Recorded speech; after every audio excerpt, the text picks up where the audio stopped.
Today we're going to do a cold start on the Taurus SHO.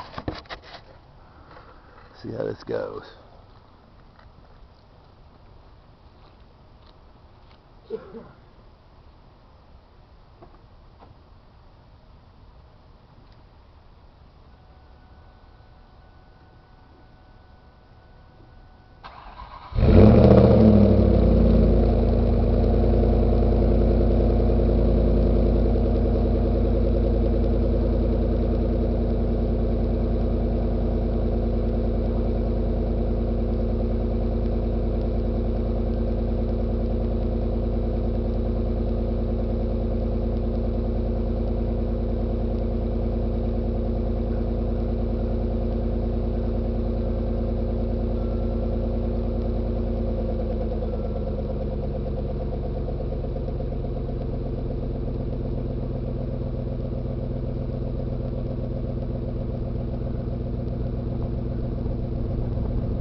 See how easy that is to start.